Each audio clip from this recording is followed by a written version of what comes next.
Captain, a vessel approaching. On screen.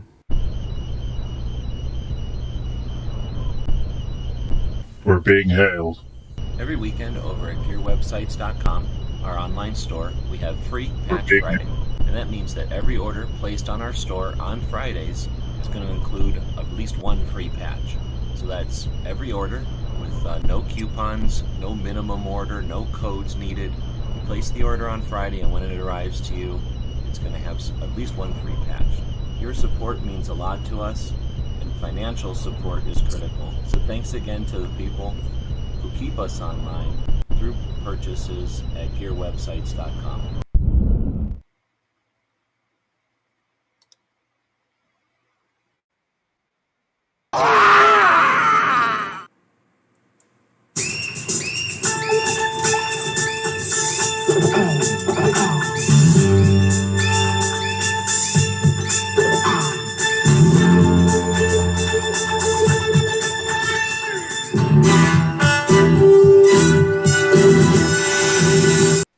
It's 11:59 at Radio Free America, and this is Uncle Sam with music and the truth until dawn.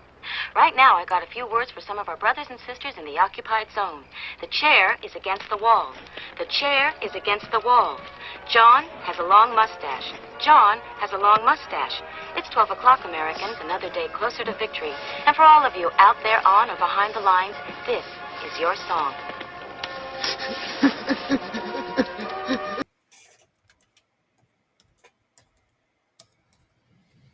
And welcome everybody to our weekly wrap-up. I just noticed that I have the title wrong, so I was over here editing it.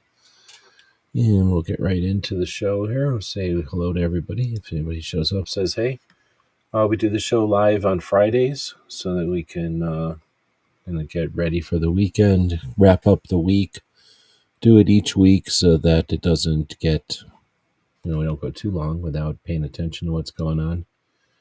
And give everybody a chance to get together and say hey. So with that said, there's a whole bunch of people following us on X this evening.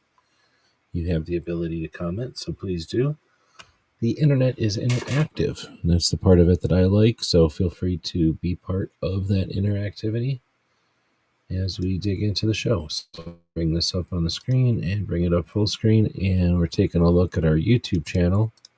And let's see how I do this. I'm going to go to history. And we're taking a look at what stuff I've been watching this week, and that'll give us something to talk about. And if you've got something on your mind, feel free to say hey and bring it up. But the goal is to pay attention to the stuff that our Second Amendment protects, the rights and the infringements out there, mostly. And then some gun stuff, I guess, some other conversations and things. But the idea is to keep an eye on this stuff. Can't get this screen. I think that's about the best I'm going to be able to do. All right, so there's this show. That's how we'll start off, I guess. I was just watching Professor Yamane do, he had a 27-minute presentation, I guess, that he did for the Brady campaign. Their Tough Enough California Youth Advocacy Training Program webinar. So this was 27 minutes of his perspective on guns in America. And we don't have many people at all, really, who are taking a message across the aisle. And Professor is one of those. This is an interesting one to listen to. It's 27 minutes. There's a lot of things that he's covered before, but it still gets me. I really don't agree with the gun culture 2.0. It's very self-centered. It's very selfish to the, I don't know what the words are for that, but it's very wrong. And I think it'd be a bit more accurate. I think it'd be better for the long run to be accurate than to just start because of some guy came up with gun culture 2.0 and the professor ran with it. But without that, in light of that, he is the only one of the few people, maybe the only one, taking a presentation across the aisle. And although it isn't maybe what I would consider ideal, it is going to stir thoughts and conversations on the other side, perhaps. Hopefully. Is that the way to say it? So, anyway, it's worth checking out if you haven't seen it. Then we get to the Rocky Mountain Gunners Association versus the World. This was the Guns for Everyone podcast last night. I think I watched maybe about 40 minutes of it. I missed the chunk of the beginning. The time change has really messed with me because I'm out doing stuff and everything starts now at 6 o'clock. I don't get back to the computers till 7 usually. So I missed the beginning of some of these shows. Let's see. Oh, I guess I don't have it on here, but I was also on Yankee show yesterday. So if you want to check that out, if you dare. Matt doesn't show up anymore, so it's just me and Yankee chatting. Speaking of Professor Yamane, he did a video because he's in Phoenix, I guess. He's in Arizona. If I would have known, I would have maybe drove up there. But some kind of anti-gun seminar, probably. But gun seminar, and somebody invited him to go quail hunting. So he's not much of a hunter, he said, but he's interested in checking it out. Quail hunting's pretty interesting out here in the desert. I guess everybody does it different ways, but for the most part, you go out with your shotgun and you walk around. And the quails get stirred up or run away from you, basically, when you're walking around, and you can shoot at them while they're flying away. Very much like trap. So trap is when you have the clay pigeon start from in front of you and it goes to the left or right or in front of you, straight. And skeet is where it goes from the left to the right. That would be more like... Wait, what did he do? Does he say he's going quail hunting or dove hunting? So skeet would be more like quail. Quails are up in trees and they fly away. Or what am I saying? Doves are up in trees and they fly away, where sometimes they're on the ground. And then quails are almost always on the ground.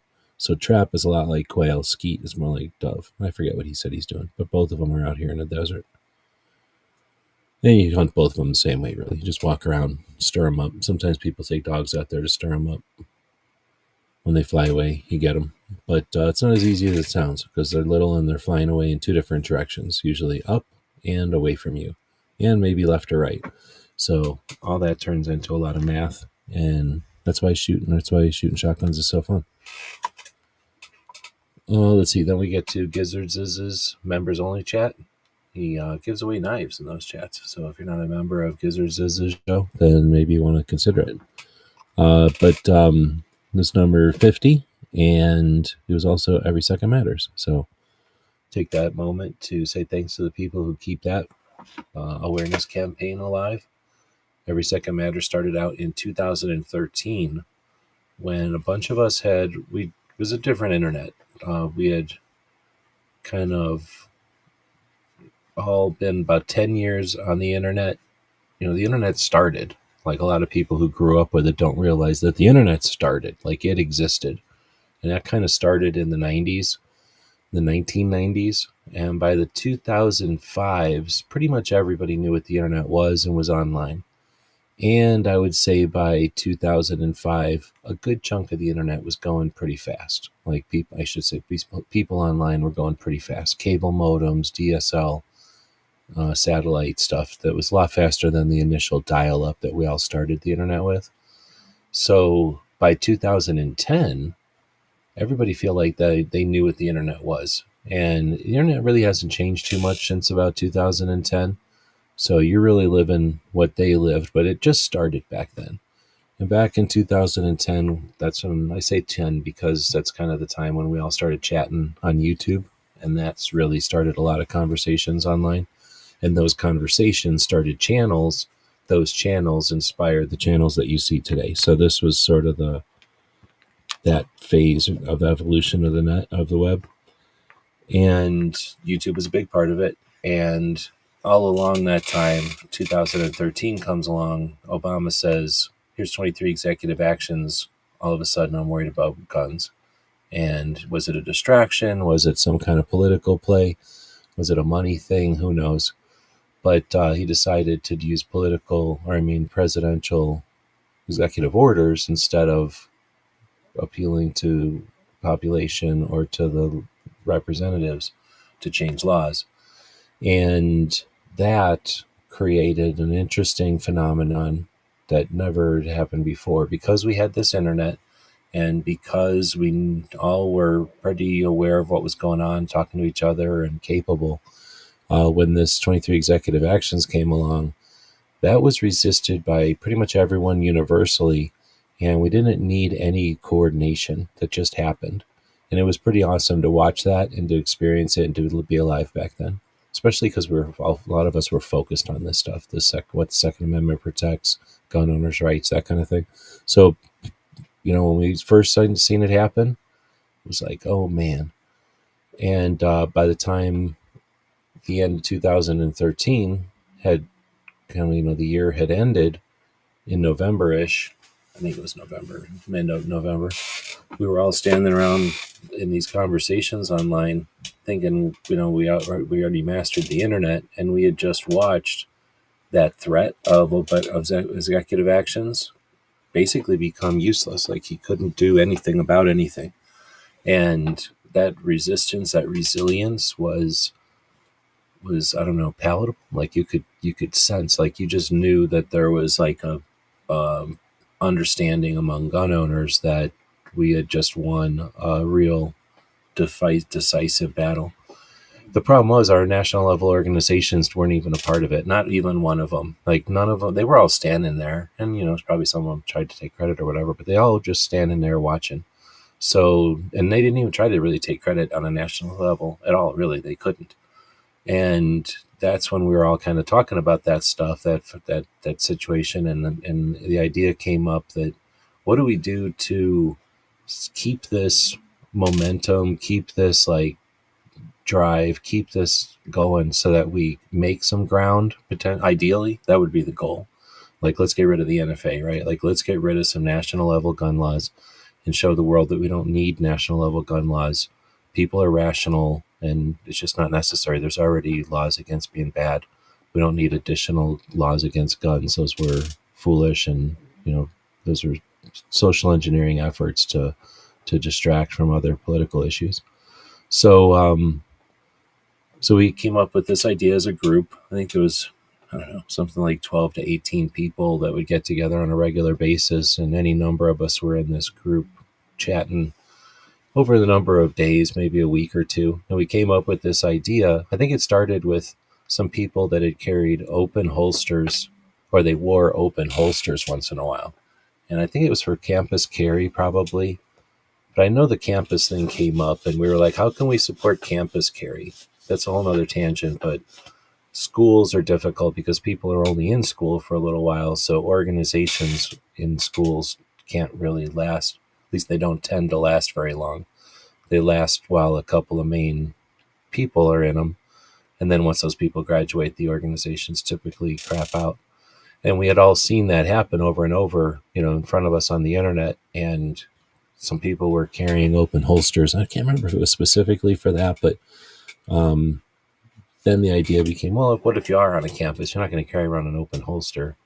It's just not a clear message. It's an unclear message. Then we thought about shirts and this kind of thing, and all these different reasons why, issues with whatever we came up with. We finally came up with the idea of just doing something in solidarity, so that if someone was doing something, they wouldn't be an outlier. Like, oh, I'm just participating in this awareness campaign. They could say, if somebody was going to give them grief about maybe what a shirt said or something like that. So that's where we came up with this idea of doing something as a group that would be on a regular basis. And the idea was a couple of fold, but one was to create awareness of what the Second Amendment protects and gun owners' rights, but then to give us an opportunity to do something on the second of each month, so that, with no obligation, there's no rules, there's no anything, there's nothing you have to follow. In fact, we built it as intentionally so that it wasn't an organization or something they had to join or any kind of rules or whatever. It just the idea of understanding that on the second of each month, we can use that as a reason to remember, hey, this is a time that we can talk about guns. often the only time guns come up in our culture is when the media induces some sort of atrocity and then exploits that atrocity to attempt to change gun laws or laws about guns, usually in a bad way.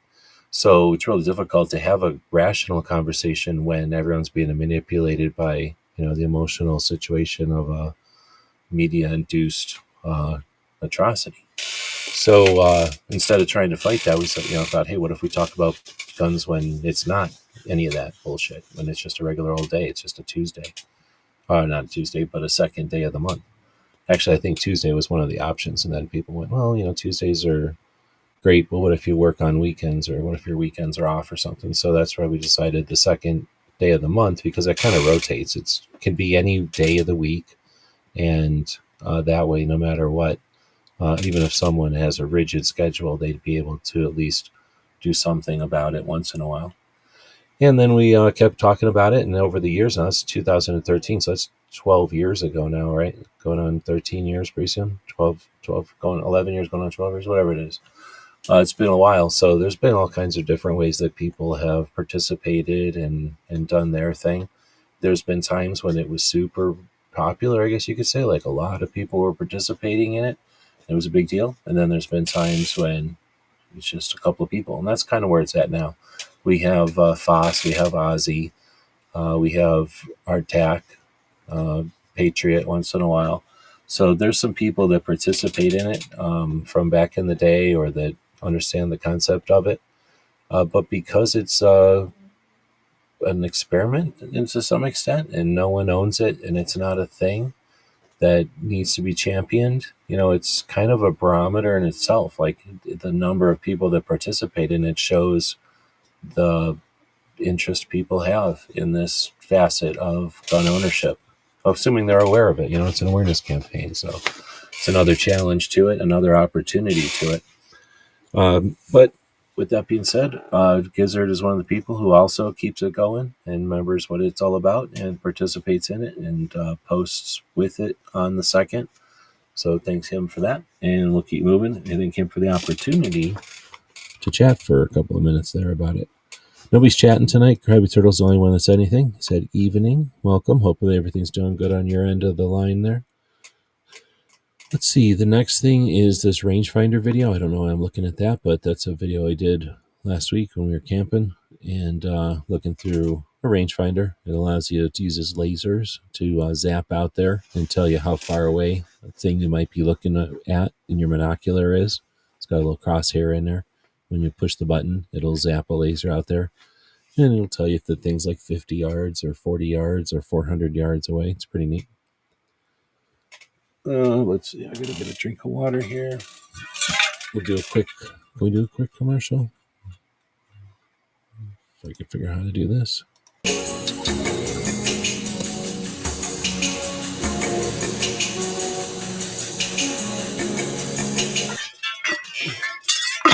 All right.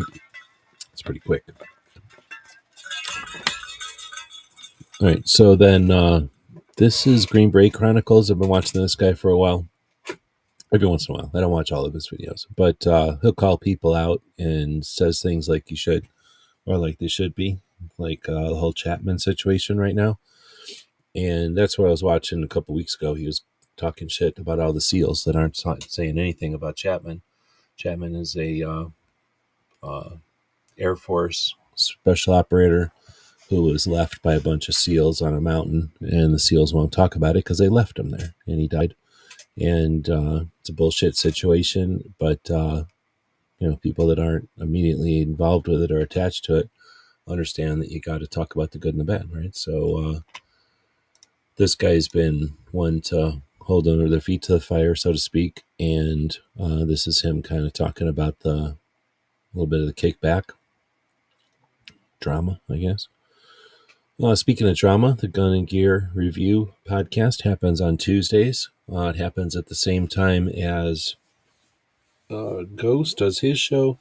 Every once in a while, the Guns for Everyone podcast will happen right at the same time. And then if any of them go any longer than they normally do, then they start running into Hillbillies chat. So Lots of drama on Tuesdays, trying to keep track of all the different podcasts.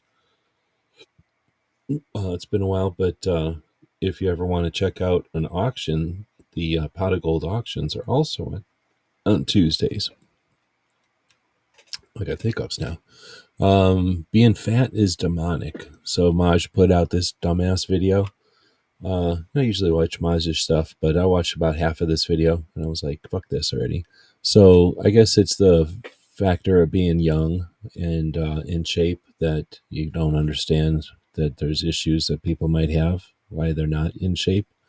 And once you're not young anymore, you understand that being young is a thing that you get for a while. It's a gift you're given for a while, and then nobody appreciates it enough. So, encouraging people to get in shape is one thing, but talking shit about people is lame. So I'm not sure. We'll go ahead and click that out of there.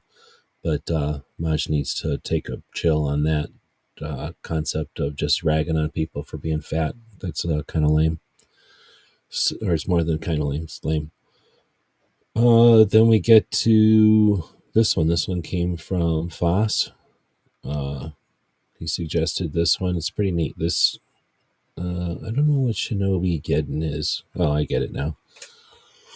Like Armageddon, I guess. But this is an interesting video. It's, how long does it say? It's an hour, about an hour long, and it goes through not just the 1980s ninja videos, movies from the United States, and not just the ones from Hong Kong, but all kinds of ones from all over the world, and some of the influences and stuff. I'm sure it's not complete. That would be a pretty tough thing to be complete, but it is very complete. Like, it is pretty close to being complete. It's pretty neat. Krabby is saying, have you bought or sold anything lately at Pot of Gold?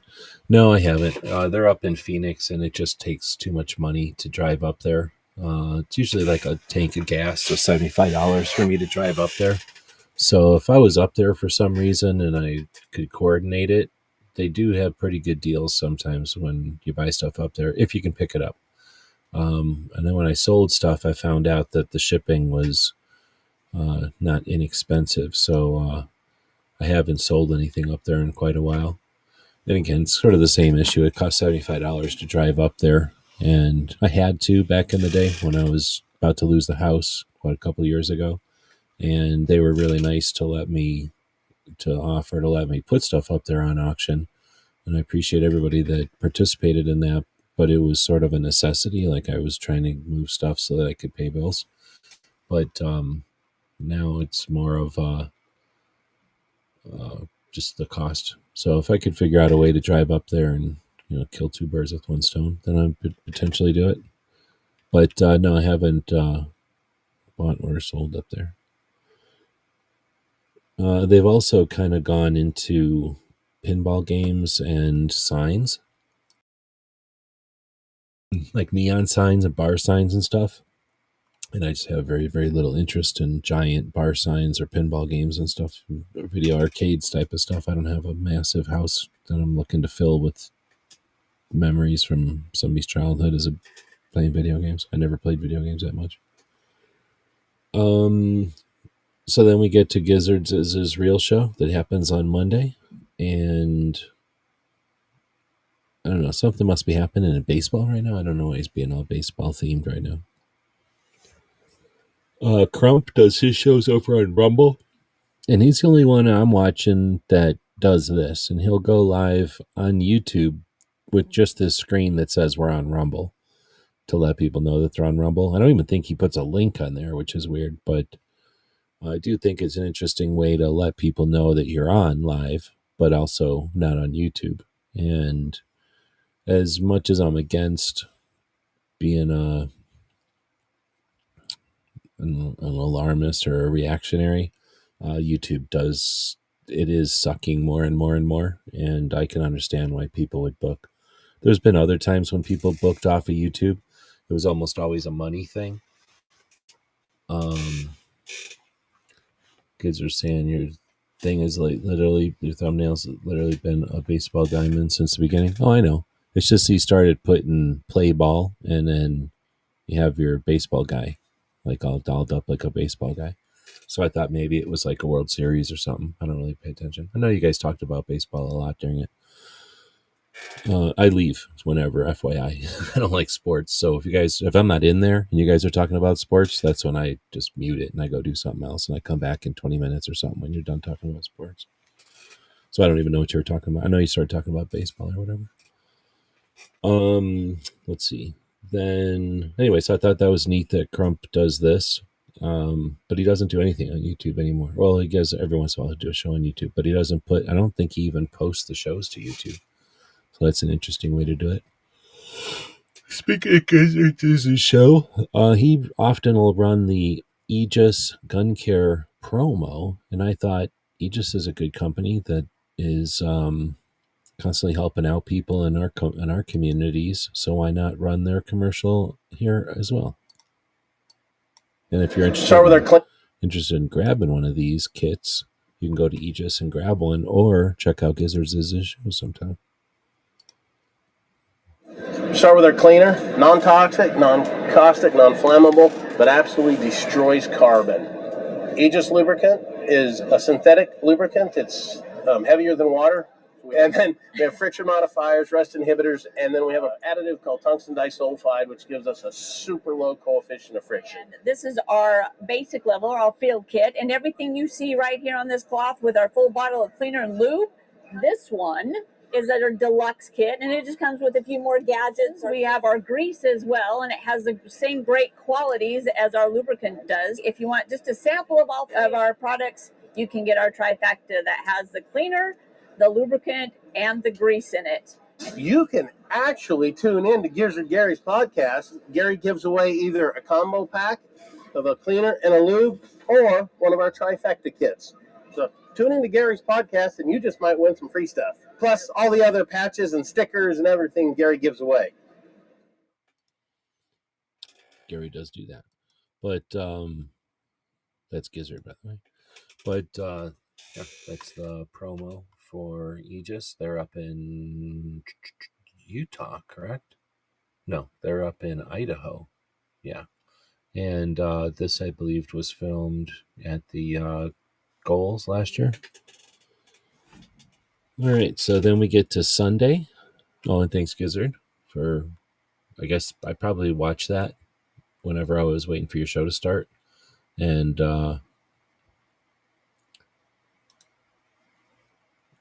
Major League Baseball season opened that week. That was the reference. Oh, okay. See, so I knew there was something about baseball going on. All right, so then digging into on Sundays, the Gun Owners Radio does their show. They just record it now and they play a premiere. But I would say sometimes 20-something people show up. So the people that showed up for the live show still show up and have some conversation, react to the show and whatnot. And again, I'm a big fan of the interactive nature of the internet. When we all sit around just watching content, whatever it is, like a movie or a television or a radio or reading a newspaper or a book even, there's very little, except for in our interpretation of it, there's very little happening there. We're getting programmed. We're listening to programming. We're getting programmed. The internet changed all that. The internet gives us all the ability to be part of a conversation if the host of the thing you're watching is participatory. And that's what this show is designed to do. See how Gizzard says something? Like he knows those two. And I can put that on the screen. That's just one way that we can participate. But I'm also reacting to their saying stuff, right? So here's Krabby saying, have you bought or sold anything at Pot of Gold auction, right? Being part of the show, helping take the show into a direction. Also challenging, questioning, and offering insight and perspective. That's all stuff that you can't do if you're just sitting there watching a news show, watching some exploiter tell you the story about how the Second Amendment is supposed to be. How about fuck all that? How about be part of it? How about the way that this country started was people sitting around in a bar talking with each other, challenging ideas and coming up with the best situation, and then letting people know, right? Awareness and education, and then changing the world. So that's how it happens. And I've seen it happen many, many times starting on the internet. So it's neat that Gun Owners Radio is still fostering that. I wish they would go back to live and then participate in that live conversation. They were the last real radio show. Well, actually, the last real radio show now is Toby with Cape Gunworks. The only other radio shows that exist, you might get a caller, but callers are often screened or just echo chamber shit. I don't know, most of the other ones don't even have call-in. Like, most of them just are there to tell you about whatever their sponsors want you to tell you about. And then, let's see. I haven't seen anything from Amanda. Amanda S. Oh, Amanda Suffolk. I was thinking Amanda. Who? Yeah, Armed and our Eye on the Target Radio. I think they still do their radio show, but because of Paul not being in doing his thing anymore, he was helping them produce it to YouTube. I just don't think they're interested or able to post it to YouTube. So just like the Arms Room Radio that happens on Saturday, actually at the same exact time as me and Tony, they just don't. YouTube isn't in their radar. They don't post to YouTube. But anyway, on Sunday we also have This Week Unloaded, where Foss Gizzard sometimes will hang out with Rich White, and they pretty much just talk about whatever. So usually, if I'm usually working on something on Sunday nights on the computer. I'll put that on. Why? Because it's interactive. Because they're reacting to what people are saying. That's actual back and forth. It's real difficult for someone to pull the wool over your eyes if you decide what you're going to look at and you don't stick your head into wool, right? And that's having real conversations. But unfortunately, there aren't real conversations 24/7, so I do watch other stuff, including Ironclad. So I'm going to keep saying it because now they've annoyed me with how many commercials they have for their production company. Ironclad, I really, really like Borderland, which is one of the Ironclad shows. But now I'm getting the idea that Ironclad is a production company and Borderland is Rocco. So him I like. I like him a lot. I like the whole concept.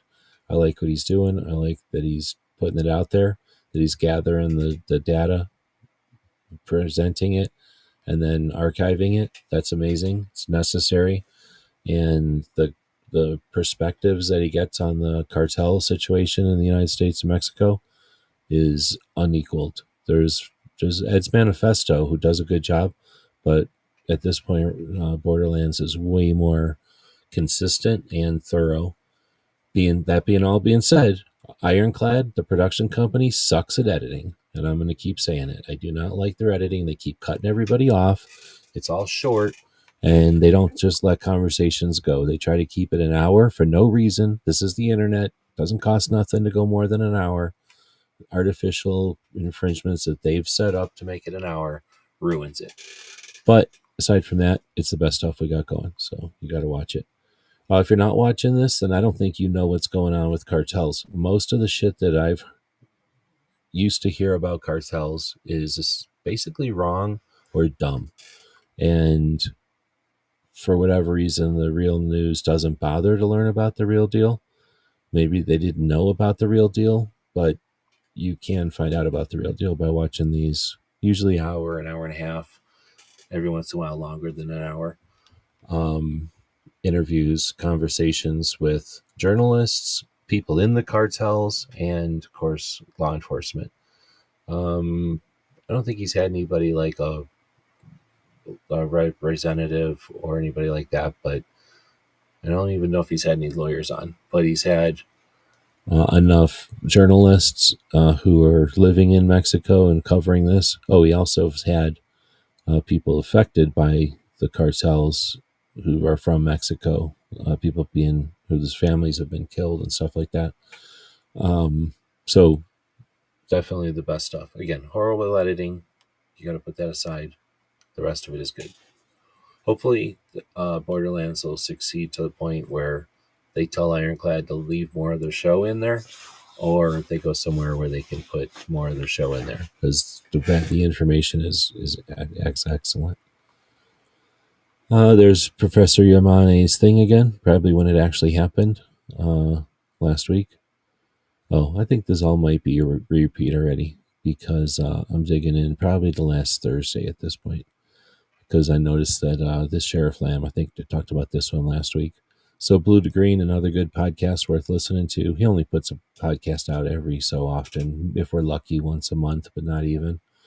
But this was a good one. If you know about Mark Lamb or Sheriff Lamb, then this will be interesting for you. But if you've never heard of Sheriff Lamb before, this one's worth listening to. He's an interesting guy who became a sheriff here in Arizona and did great things, I think, with that role or with that appointment. All right, that's about it. So then we start getting into way past last week.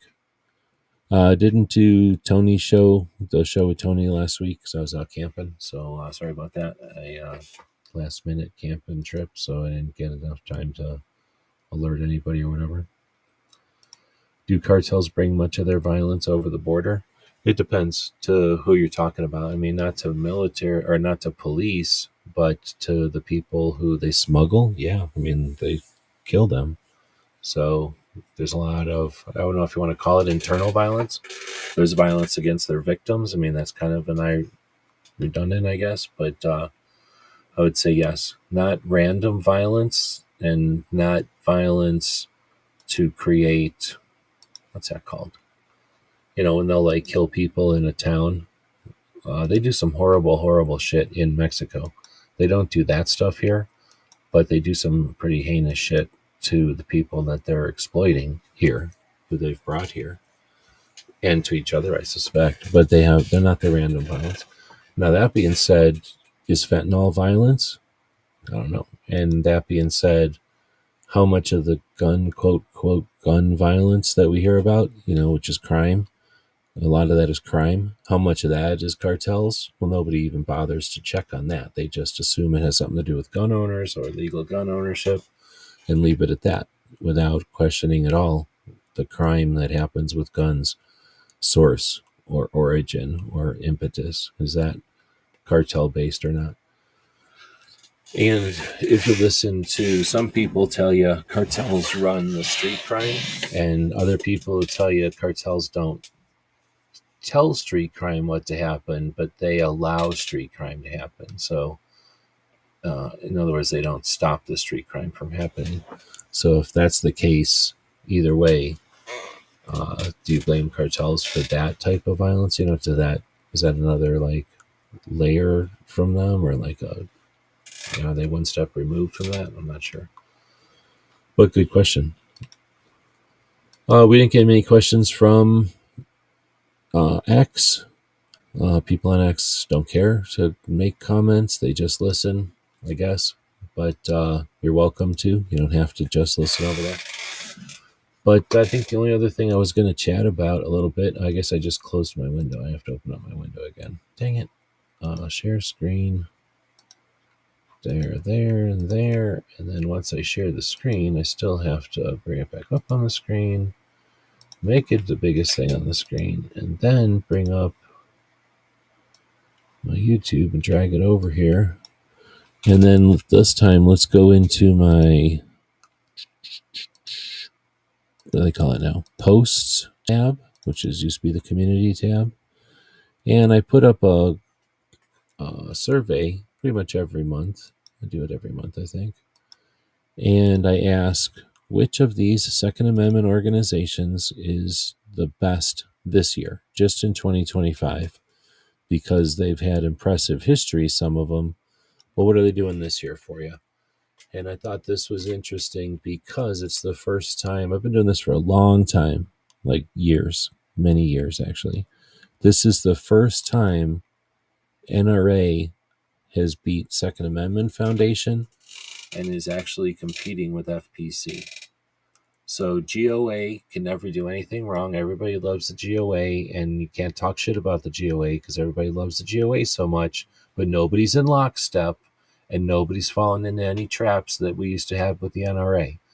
But still, everybody loves the GOA. You can't talk about bad. There's no way they ever compromised ever, right? Like, that can't happen. And then you got FPC, which, what do? They meme. What else do they do? But they get a lot of attention and a lot of credit. And then normally SAF and NRA are just sitting there like barely negligible, with SAF still beating NRA. But this time, GOA 81%. They never compromise. Everybody loves them. You can't talk shit about them. FPC 9%, NRA 7%, and Second Amendment Foundation 2%. So interesting. This is with 50-something votes. It'll typically get into the hundreds, so this just came out, so we'll see if it changes. But I thought it was interesting. Of the first people to vote, and guess what? Even if you're on X, you're allowed to go over there and vote. Doesn't cost nothing, and you are allowed to participate on the internet. Like, don't let people tell you you're not supposed to. And this is just one way you can participate. So anyway, if the people vote on this and it changes, maybe I'll say something about it, but I thought that was interesting. I don't know if that's interesting to other people, but let's see, is there anything else over here we can chat about since we got it up? Looks like just a bunch of posts. Oh, there's some thermal I was playing with, looking at my dog being hot. But it looks like mostly just posts to other people's shows that have been happening. So I guess I'll close out of there again. And how do I stop sharing? I guess like that. We'll say thanks, I guess, to everybody for joining us. Nobody's saying anything, so there's nothing to chat about at the end of the show here. Thanks again for the Patreons who make this possible, but mainly keep the servers online.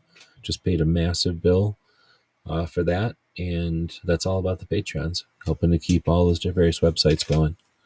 We like to throw this one out there for Patriot. We'll see you next time.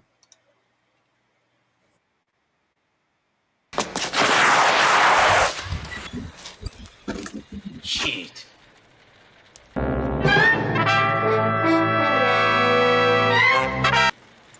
Ninja? Ninja! Ninja!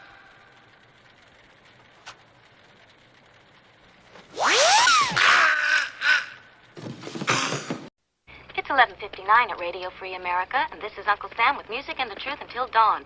Right now, I got a few words for some of our brothers and sisters in the occupied zone. The chair is against the wall. The chair is against the wall. John has a long mustache. John has a long mustache. It's 12 o'clock, Americans, another day closer to victory. And for all of you out there on or behind the lines, this is your song.